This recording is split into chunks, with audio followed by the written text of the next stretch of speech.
Hai, Assalamualaikum warahmatullahi wabarakatuh. Selamat datang di channel Papan Tulis. Terima kasih sudah klik video ini. Jangan lupa di like, comment, dan subscribe, serta dibagikan video ini jika bermanfaat.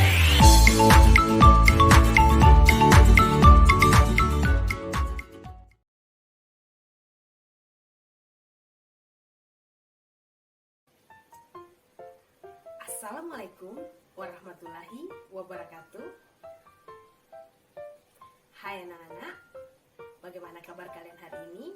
Semoga kalian selalu sehat dan tetap bersemangat. Berjumpa kembali di kelas Bahasa Indonesia dengan Ibu Yulia Kristina dari SMP Negeri 2 Kabawetan.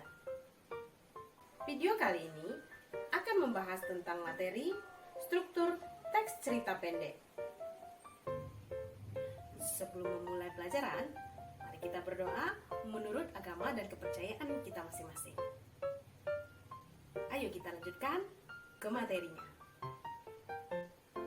Apa itu cerpen?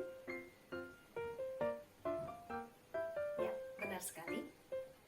Menurut KBBI, cerpen adalah kisahan pendek kurang dari 10.000 kata yang memberikan kesan tunggal yang dominan dan memusatkan diri pada satu tokoh dalam satu situasi atau pada suatu ketika.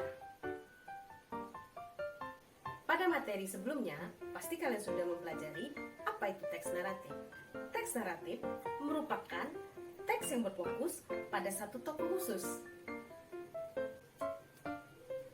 Urutan dalam teks naratif berkaitan dengan konflik, masalah, krisis peristiwa, dan berakhir pada penyelesaian krisis sebagai resolusi. Kita kembali lagi pada cerpen.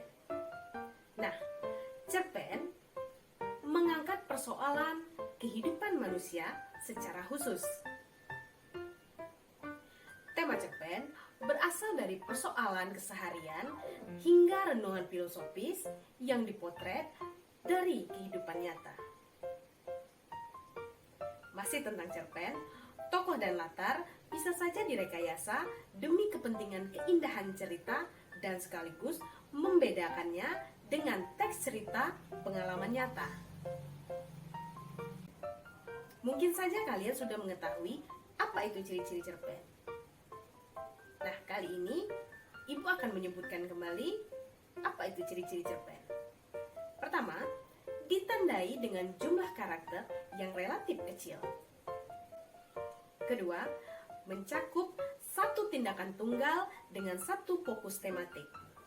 Ketiga, unsur yang ada pada cerpen adalah latar, sudut pandang penceritaan, kemudian karakter atau tokoh, dan alur atau plot yang terstruktur.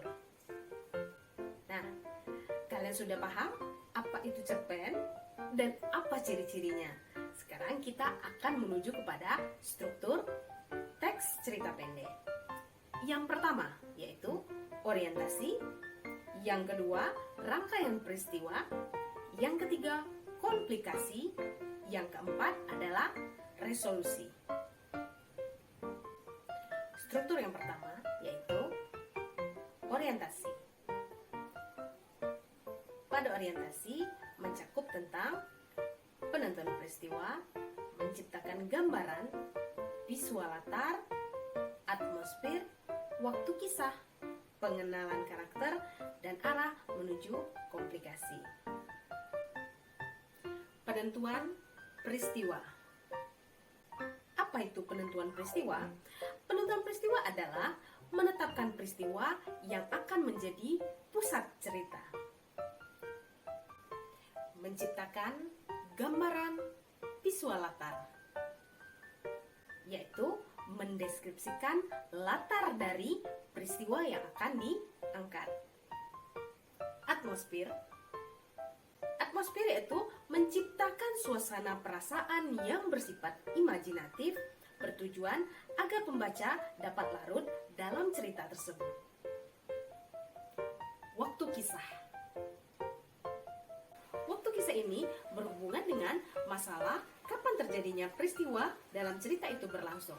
Misalnya pada pagi hari, siang hari, sore hari, kemarin, 2 tahun, dan sebagainya. Pengenalan karakter.